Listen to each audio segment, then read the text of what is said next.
Hello बच्चों, इस video में बात करेंगे रिलेटिव परमेबिलिटी और मैग्नेटिक ससेप्टेबिलिटी के बीच में एक रिलेशन के बारे में। बहुत इम्पोर्टेंट रिलेशन है। तो स्टार्ट करते हैं। देखो, हमारे पास कोई मैग्नेटिक सब्सटेंस है, ठीक है। तो मैग्नेटिक सब्सटेंस में क्या है कि इसके जो एटम है इनका अपना मैग्नेटिक मोमेंट है, और मैग्नेटिक मोमेंट रैंडम होने की वजह से सब्सटेंस का नेट मैग्नेटिक मोमेंट लगभग जीरो है। इसका मतलब ये हुआ कि ये मैग्नेटिक सब्सटेंस तो है क्योंकि इसके एटम में अपना मैग्नेटिक मोमेंट है, लेकिन नेट मैग्नेटिक मोमेंट जीरो होने की वजह से हम इसको मैग्नेट नहीं कह सकते, ठीक है।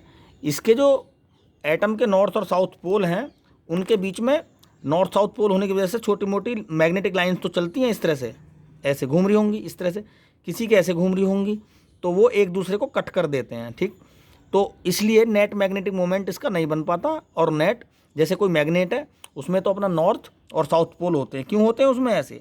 क्यों? क्योंकि मैग्नेट एक ऐसा नेचुरल सब्सटेंस होता है जिसमें उसके एटम के मैग्नेटिक मोमेंट की डायरेक्शन सेम होती है सबकी, ठीक है। तो छोटे छोटे मैग्नेटिक लाइन अगर कोई ऐसी है तो दूसरी भी वैसी होगी, इस तरह से हर एटम के नॉर्थ साउथ पोल होंगे, और हर एटम के नॉर्थ साउथ पोल होने की वजह से नॉर्थ से साउथ की तरफ को एक लूप बनाती मैग्नेटिक लाइन भी होंगी उनमें, और वो सभी ऐड हो जाती हैं, और ये लूप छोटे छोटे लूप अपने आप में बड़े लूप में चेंज हो जाते हैं, इस तरह से, ठीक है।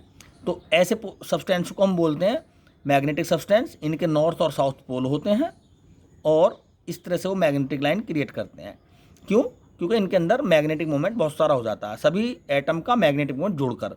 लेकिन मैग्नेटिक सब्सटेंस में ऐसा नहीं हो पाता। अब अगर मैग्नेटिक सब्सटेंस में ऐसा हो जाए तो फिर तो मैग्नेटिक सब्सटेंस अपने आप में एक मैग्नेट बन जाएगा। तो कैसे करें ऐसा? अगर इस मैग्नेटिक सब्सटेंस पे हम कोई एक्सटर्नल मैग्नेटिक फील्ड अप्लाई कर दें, तो हमें पता है कि कोई भी मैग्नेटिक डाइपोल जब मैग्नेटिक फील्ड में रखा जाता है तो वो फील्ड की डायरेक्शन में ही अलाइन हो जाता है डाइपोल। तो ये जितने भी एटम हैं मैग्नेटिक फील्ड की प्रेजेंस में सभी एक डायरेक्शन में हो जाते हैं, और जब ये सभी एक डायरेक्शन में हो जाएंगे फिर तो ये मैग्नेट ही बन गए। तो ये अपने अंदर से क्या होता है, नेट मैग्नेटिक लाइन बन जाती है, और इस तरह से लूप बना लेगा ये भी अपना एक, इस तरह से। तो ये भी अपना नॉर्थ साउथ पोल बनाएगा। कहने का मतलब ये अपने आप में मैग्नेट बन गया। तो इसी प्रोसेस को हम कहते हैं मैग्नेटिक इंडक्शन और मैग्नेटाइज होना, ठीक।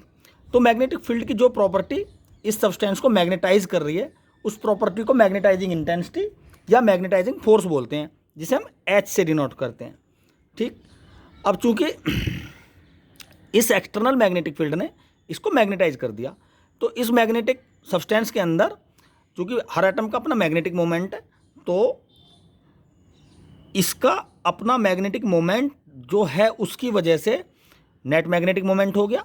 तो हम उसको magnetic moment at per unit volume की डेफिनेशन से, यानी इंटेंसिटी ऑफ मैग्नेटिज्म की फॉर्म में इस तरह से लिख सकते हैं कि B is equal to mu naught I, ठीक है, जो इस सब्सटेंस का अपना खुद का मैग्नेटिक फील्ड है।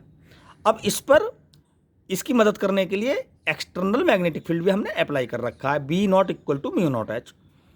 इसी मैग्नेटिक फील्ड की प्रॉपर्टी H ने इसके सभी डाइपोल्स को एक डायरेक्शन में अलाइन कर दिया और इसको भी एक मैग्नेट बना दिया।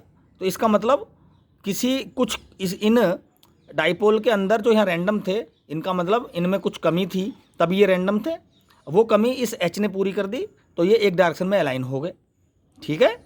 क्यों अलाइन हो गए? क्योंकि मैग्नेटिक डाइपोल किसी एक्सटर्नल फील्ड में रखा जाता है तो वो फील्ड की डायरेक्शन में अलाइन हो जाता है।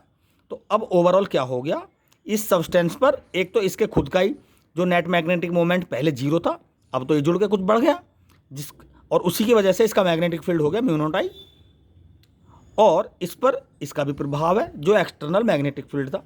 तो इसके लिए इफेक्टिव मैग्नेटिक फील्ड क्या हो गया, B is equal to B naught plus B dash. दोनों को हम इस तरह से जोड़ सकते हैं, म्यू नॉट H और म्यू नॉट I। तो ये हो गया mu naught H plus I, और हमें पता है B की जगह तो म्यू H लिख सकते हैं और म्यू नॉट, और H और I की जगह हम लिख सकते हैं Xim H, ठीक है। मैग्नेटिक ससेप्टेबिलिटी H कॉमन लेके यहाँ से हम कैंसिल कर सकते हैं, और इस तरह से म्यू H म्यू नॉट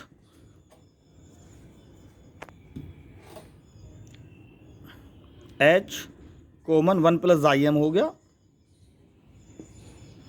ये cancel out, mu upon mu naught 1 plus जाई एम, और इसी को बोलते हैं हम रिलेटिव परमेबिलिटी।